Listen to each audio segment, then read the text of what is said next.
नहमदुहु व नुसल्ली अला रसूलिहिल करीम अम्मा बाद फ़अऊज़ु बिल्लाहि मिनश शैतानिर रजीम बिस्मिल्लाहिर रहमानिर रहीम। अस्सलामु अलैकुम डियर व्यूअर्स, आपके फेवरेट इस्लामिक इंफॉर्मेटिव चैनल से मैं हूं शब्बीर अहमद।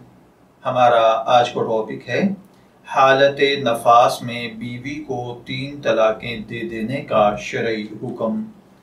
ये एक सवाल है जिसमें एक भाई ने पूछा है कि उन्होंने अपनी वाइफ को हालत नफास में तलाक दे दी है। बच्ची उस वक्त 25 दिन की थी।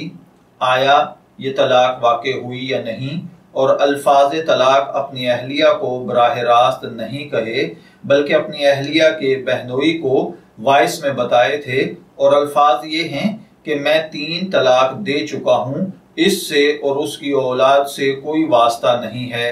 अब बंदा काफी परेशान है कि किसी भी सूरत में मसला हल हो बगैर हलाला के। अगर कोई रास्ता हो तो उसकी तरफ रहनुमाई फरमाएं। देखिए भाइयों और बहनों, जब इस शख्स ने अपनी बीवी के बहनोई से ये कहा कि मैं 3 बार तलाक दे चुका हूं, इससे और उसकी औलाद से कोई वास्ता नहीं है, तो इससे इसकी बीवी पर 3 तलाकें वाक़ई हो गई हैं। इनका निकाह खत्म हो गया है, दोनों का साथ रहना जायज नहीं, और अब रुजू या तजदीद निकाह की इजाजत भी बाकी नहीं रही। इद्दत गुजारने के बाद औरत दूसरी जगह निकाह करने में आज़ाद होगी।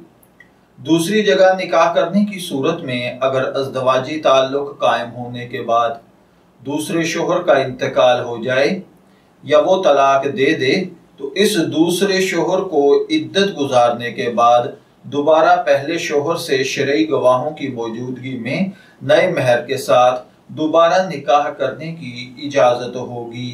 मैं दुआगो हूँ कि अल्लाह ताला हमें इन बातों को समझकर इनके मुताबिक अमल करने की तौफीक अता फरमाए। शब्बीर अहमद को इजाजत दीजिए, फिर हाजिर होंगे किसी नए टॉपिक के साथ। तब तक के लिए अल्लाह हाफिज।